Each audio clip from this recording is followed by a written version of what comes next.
BJP सांसद ने उठाया रामायण पर सवाल। बीजेपी सांसद का दावा, स्वामी प्रसाद मौर्य के बयान पर होनी चाहिए चर्चा। रामचरितमानस को लेकर समाजवादी पार्टी और बीजेपी के बीच में लड़ाई हुई तेज।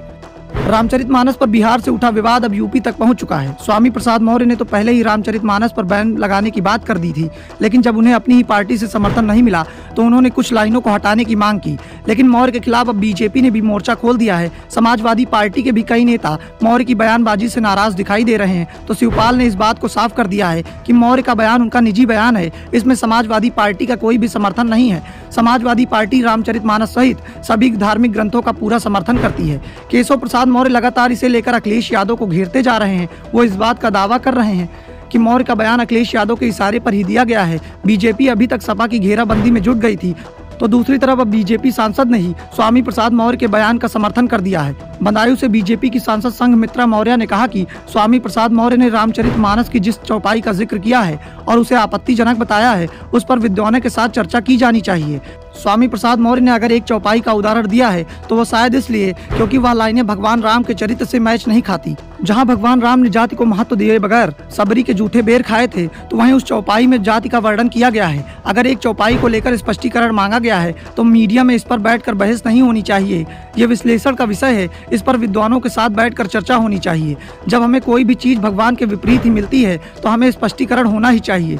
संघमित्रा मौर्य बीजेपी की सांसद हैं, ऐसे में उनके इस बयान से बीजेपी की मुश्किलें बढ़ सकती हैं। वैसे बीजेपी ने इस बात को साफ कर दिया है कि संघमित्रा मौर्य का बयान पार्टी का बयान नहीं है, ये उनकी निजी राय है। दरअसल संघमित्रा मौर्य स्वामी प्रसाद मौर्य की बेटी हैं।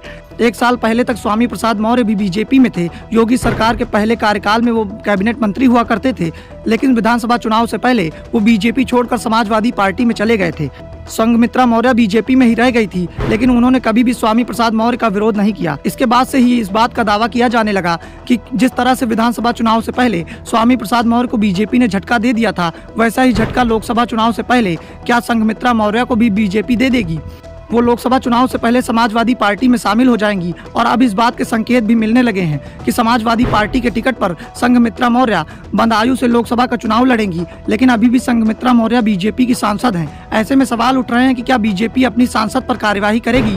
दरअसल रामचरितमानस को लेकर समाजवादी पार्टी बैकफुट पर दिखाई दे रही है। स्वामी प्रसाद मौर्य से अखिलेश यादव की नाराजगी की खबरें भी आ रही हैं, लेकिन अखिलेश यादव ने अभी तक इस बारे में कोई भी बयान जारी नहीं किया है। दरअसल अखिलेश यादव इस बात का इंतजार कर रहे हैं कि स्वामी प्रसाद मौर्य के बयान का कितना फायदा और कितना नुकसान देखने को मिल सकता है। समाजवादी पार्टी की कोशिश ओबीसी वर्ग को एक करने की है।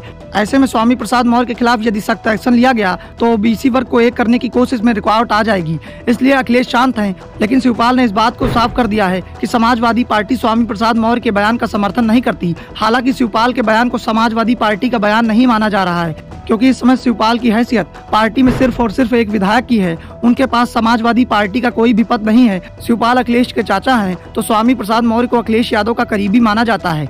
ऐसे में बीजेपी समाजवादी पार्टी को लगातार घेरते हुए सवाल पूछ रही थी कि अखिलेश ने अभी तक स्वामी प्रसाद मौर्य का विरोध क्यों नहीं किया है, लेकिन अब बीजेपी खुद ही अपने सांसद के बयान से घिरती दिखाई पड़ रही है।